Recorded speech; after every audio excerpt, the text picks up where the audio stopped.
everybody. So today we have a video about a scamming company called Speedtalk Mobile. These guys right here. So yeah, I'm Geoff. This is George. and this is going to be Jeff's story on his experience with Speedtalk so far. So we got a local place here called UFS, Unclaimed Freight Store. They buy pallets of returned items, of abandoned shipping containers full of stuff, things of that nature. Think of it like a Costco, except for everything industrial, cabinetry, anything you can get, like this card. So this right here we picked up, I was going to put it in my watch, $2, great deal for a preloaded 30-day subscription phone card, like phone plan, right? It came with $7.50 a credit. Yeah, can't beat that. So I go to activate it, call the company, start going through the usual rigmarole for activating any sort of cell phone plan. They want my name, my address, all that information, phone number, things of that nature. Give it to him. It gets to the portion where I guess he needs to hold a credit card on my account to hold it for in case of I want to automatic repayment, things like that for the following month, which is not uncommon. Most cell phone companies do that. So I give it to him, and he says, okay, he's going to place me on hold, and he's going to activate my my SIM card. I said, all right, no problem, awesome. To this point, or up to this point, everything was going great. I thought that they were very quick, very concise, to the point with what they needed. They were going to get me in, get me out, no problems. So he's off the line for probably 45 seconds. Then he switches back over and says, I thought I told you needed money on your card. I said, there is. I said, I bought it. It's prepaid. I said, there should be $7.50 on there for the month plan that I purchased. And he said, no, I thought I told you to put money on your card. I said, there is, and I reiterated what I said prior. He said, no, your debit card. I said, well, hold on a second. Let's go back here for a minute. He said, when you asked for my card number, I asked you very specifically what you needed it for. You told me that it was not going to be ran, that it was just in case I wanted to do automatic renewal of my plan, of my subscription. And then again restated, so it's not getting ran today, right? You're not using my card to pay for anything, correct? He stated that no. Setup is free. There are no additional charges. All the charges were covered in that $7.50 that was loaded on your card, on your SIM card. Awesome. Now, I know better. I've been around the block once or twice. I'm not an idiot. So I gave him a dead card number. Not a dead card number, so to say, that I couldn't put money on, but one that I use for these instances in general. So I could see them trying to run it on my phone the first time for $7.50. And I honestly didn't think anything of it. $7.50 is what the cost of the card was, and I just assumed maybe he put in the wrong information. Put in like I was purchasing the card versus I had a plan. Maybe he didn't understand me, the language barrier, whatever. Yeah, didn't you say they're Indian? Yeah. The company is straight Indian call center. So one of the first things that I noticed when I was on the phone with them is I could hear the noise in the background of dozens of people on the phone with other customers calling in. Because I could hear the exact same speed talk greeting being read over and over and over again by several different people. Didn't think anything of it because that's more than likely how an actual company would have it set up. Yeah. Now, when it started to get to the point from being fishy to I know exactly what you're doing is when he started to get angry and aggressive. Yeah, that's usually what the what actual tech support scammers do. Yeah. So we wanted to start getting pushy and asked why I didn't have money on my card. Kept repeatedly saying, I thought I told you needed money on your card. Why don't you have money on your card? And I just kept repeating the same thing. The same line that I was telling him was, you told me that you would not be running my card. Why are you running my card? Oh, we're not going to run your card. You're not going to be charged. We just need to run it. And then I went to, oh, well, there's just a setup fee. Well, no, you told me there were no setup fees. So which is it? You're not going to run my card. You are going to run it just to make sure that it's a valid card, but there's no fees. Or, oh, there's a small setup fee. Oh, and then it's 2 setup fees.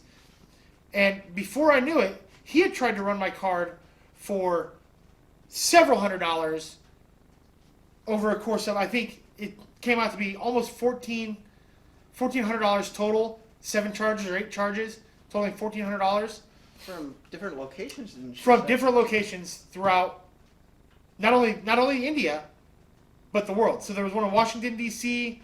There was another one on the East Coast. What is it, Boston or something like that? Yep, Boston. Then there was 2 of them in India, and 2 of them in, was it Africa? Ooh, that would have been not good if that. I think it was South Africa. Somewhere in South Africa. There were 2 of them in India, and 2 of them, I believe, Like they were logged into multiple different payment processor accounts. Yep, or they were pinging it through several different VPNs. in order to, if somebody that was, And I've worked for companies that do card transactions like that over the phone, and a legitimate company, you're going to generally have one processor. it's going to be ran through the same it's going to server be one. side. And if it's legit and you have a second processor, it's still going to show up as from the same country at the very least. Yeah, it's going to show up as primarily the same address. The only reason you'd have a separate card processing server is if you have one that you use to run, say, Discover and American Express cards, True. or Visa and MasterCards, because a lot of places don't accept still American Express or Discover cards because it's a different type of card, it's a different type of processing,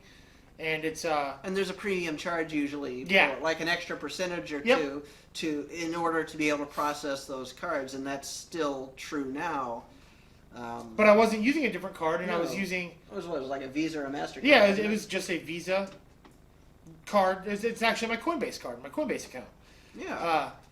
So the first charge that they made actually went through the $7.50 charge because I think I had like $9 in the account. So it didn't deny it. It actually accepted the first transaction. Now I disputed it, and Coinbase is really good about taking care of things like that. They don't really like their customers getting scammed. Right. But the thing that blew my mind was how aggressive and how quickly he got aggressive to talking down to me like I was an idiot and didn't understand what he said, or that I just wasn't listening. And he kept saying, no, you're not listening. Why don't you have money in your card? No, sir, I am listening. I'm saying back to you what you said to me, which is my card's not going to be ran, for one. And 2, there are no additional charges. But now, 6-7 minutes into it, we have not 1 but 2 more charges that he's saying there are, 2 setup charges or activation fees, and he's ran my card 7 times. Jeez. Going from $7.50, and I think the last one was $750, ranging from there to there. And the $7.50 to the next charge was such a jump. So it went from $7.50 to $100, just a straight $100 attempt. Jesus. And yeah, so It's these companies. They're hoping for somebody who's 65, 70 years old, which is what these plans are geared around towards. so they are. They're absolutely geared towards the older people. The people who shop or typically shop at this store that I got it from are the older generation. They're definitely in the 50s plus, I would say. So these cards are typically sold at Amazon. So you mentioned he got it from UFS, and one of the things they sell are Amazon returns. So this actually came out of one of their Amazon return bins. So UFS has these on the shelf.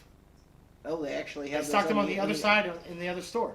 Okay. Yep. But this one came out of the Amazon bin, and so you go to Amazon and you can literally look up this particular card, and it says preloaded with $7.50, and they have different preloaded cards with different denominations, and This is exactly what it looks like here.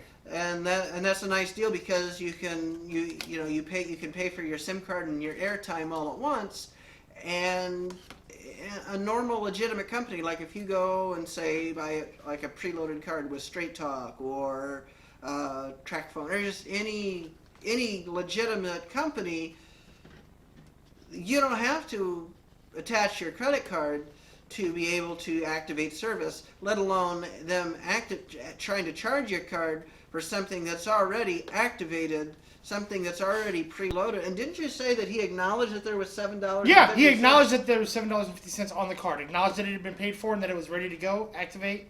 Yeah, so there was no reason that they needed to charge your card. And it's No the way legit- the way he phrased the when he asked me for my card number, the way he phrased it, I will say, whoever wrote that script or whoever is the one that told them very specifically this is what you want to say, said it in such a way where I assumed that he was speaking about charging or speaking about no money being on this card, on the SIM card, not on my actual card. Yeah. And so after you had those calls, did they send you any emails or anything? No emails, no attempt to contact except for multiple phone calls. I mean multiple phone calls. I think here. You know what? Oh, we can put it. We can. Yes. You can. Edit I would that. say at least 19, 20 phone calls within a minute and a half, 2 minutes, just calling back to back from different numbers. Went from 1-800 number to the last few calls that I received was from a local number in my area code. Gosh, what the hell? Yeah, so it was a 309 number in my area code that thank God Google was picking up as a spam number. Somebody had already reported it, but it was that spam number is linked to their company, to that. Yeah. So it makes you wonder if so in a lot of those tech scammer call centers or any scammer call centers out of India, that background noise that you heard is actually really common in those call centers because they have sometimes hundreds of people on the floor and they're all so close together that you can literally hear conversations happening. Oh yeah, cubes over. They're cubes that are just stuffed in as many as they can And get so in one these spot. companies, they're contracted with other companies, and including scammers, to where they have different call routing software, different call routes that they can send outbound calls from. Yeah. And so that's why you saw all those different numbers, because those were all associated with that call center, and if those were being regarded as spam by Google, there's a very good chance that that same call center were using those same numbers to scam people. So I think it would be really interesting if somebody were to find out if, where this call center is actually located, and if this call center actually has any ties to any of the scams. But the fact that the phone number came up as a potential spam number means that we have something that the right people can look into and find out if. So the actual 1-800 number on this comes up as a spam. The number that they give you to call comes up as a spam number. Does it? Yeah. So when you call it, it says spam. Like whatever Google's prompt is when you call a number that's a spam number. Right. But yeah, so so this will conclude the first part of the video. So in our next video, we're gonna have a recorded call because he's gonna call back and try to get them once more to do the right thing and activate the card with the preloaded credit. And so we'll have some call audio to share with you as far as if they're actually going to activate it, and you can also hear just how aggressive and scummy they are with the people who call in. And so this is not normal behavior for a cell phone company to do. No, it's not normal at all. I don't understand how you would. Any company doing business like that cannot be a company that's in that business legitimately. I can understand maybe a policy of let's have a card on file for activation. Absolutely.